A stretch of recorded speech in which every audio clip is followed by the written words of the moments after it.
College and Career Readiness School Model Network is a network of campuses across the state that are all committed to ensuring that all students end up with the right skills and knowledge to be successful in college and in career. We're thrilled today to be at the Arlington Convention Center with over 700 practitioners from across the state of Texas that are here to learn and to share some of the best practices around school models that are really going the extra mile for kids in our state. In all sincerity, every single person in this room deserves that pat on the back. The work that you are embarking on is not easy. If it were easy, everyone would be doing it. If establishing partnerships outside of education were easy, everyone would be doing it. And so on behalf of TEA, thank you. Thank you for your commitment to be innovative and your recommitment to continue to do the things that you've been doing that work well for our students, and then to continuously improve those things that you know you can improve. I hope that within the time we have together, I have the opportunity to do three things: to challenge you, to engage you, and motivate you to try some new actions. And then he said something that changed my life. He said, you see, I think in education we can either be a part of the problem or we can be a part of the solution. And I want to be a part of the solution.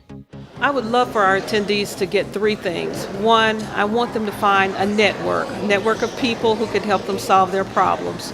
Two, I want them to take back best practices from other campuses across the state.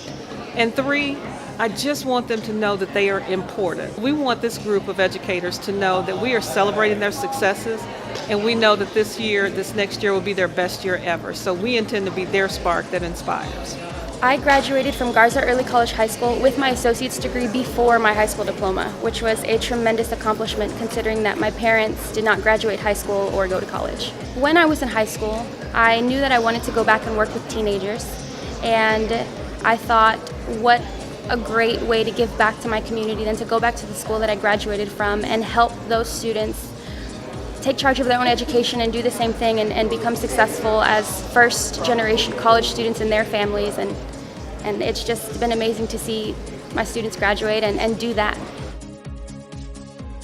American Airlines is the largest employer in North Texas, and it's in our best interest to help schools develop students that will contribute to a really robust and diverse and deep candidate pool for us to hire from.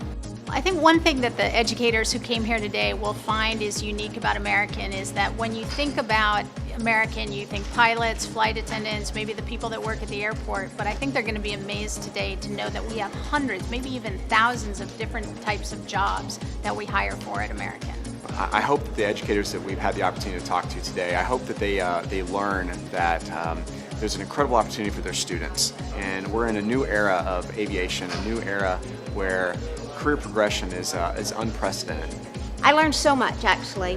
We were fortunate enough to go to visit Airbus today.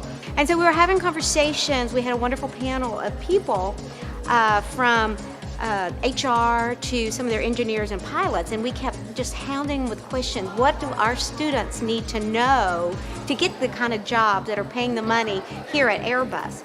And we learned the traditional, they need the different kind of certificates. But then we heard something that I've heard back in South Texas where I'm from, and so it's really resonated that I've got to go back and do this immediately. We need to be sure that they all know how to do PowerPoint, they know how to do Excel, they knew how to do Microsoft Word. They need to know how to do something as simple as write with bullets, more like, I guess, technical writing. And we're so focused on other writing that we forget what they need in the industry. The spark that inspired me within the last 2 days was a quote that was mentioned yesterday, and it was about, if you do not find time to read, then you shouldn't be allowed to lead. And I think that was a very inspirational quote, because it made me think about, as a leader, I need to always be bettering myself, and I'm thinking that reading is the best way to do that. And I thought that sometimes we lose focus, we're so busy in everything, and we need to start focusing on ourselves also before we can focus on others.